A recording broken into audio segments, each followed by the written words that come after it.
said just now it's the first president in modern U.S. history. Are you aware of any other president who's ever been on? We're just being careful here. Careful. Yeah, as we like to do when we use the modern history. But no, I'm not aware of any. I mean, you guys, I think I've seen reporting that some of you have tried to figure out if there has been another sitting president that has done this. And so I don't think anybody has been able to find that. So this is, I mean, guys, this is really a historic event, historic day, what the president's going to be doing. And look, I've said this many times, over and over again, this is the most pro-union president in modern times.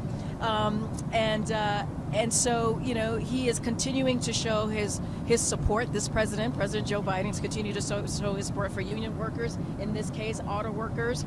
This is something that he believes, and you see that in his economic policy and in the big pieces of legislation that he's gotten to pass and also sign, that he puts workers at the center of it, right? When he talks about the middle class, he says the unions built the middle class. That is something that he's said for years. So what you're going to see is this president continuing to stay in line or in the same vein as what he's been saying for some time now. And so again, a historic trip. He's looking forward to it, and you all will be able to experience that history. Does this undermine his ability potentially, and the administration's ability potentially, to be a deal breaker, or not a deal breaker, a deal broker, I should say, between the two sides? I mean, he's also had lots of meetings with car company CEOs over the last couple of years, and he's pushing the agenda for EVs.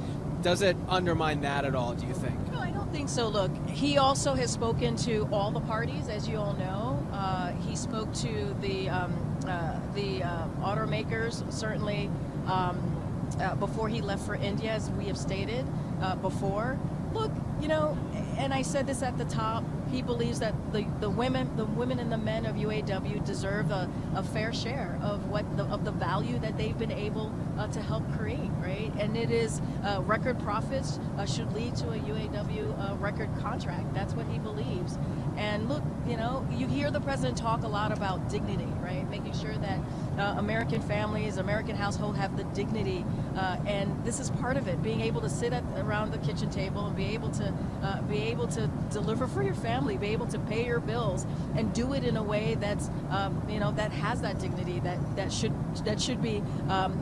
be presented to you. So look, this is an opportunity that he took. As you know, Sean Fain invited him today. He gladly accepted. This today is about the auto workers. That is what today is about. It's about standing in solidarity with the union members.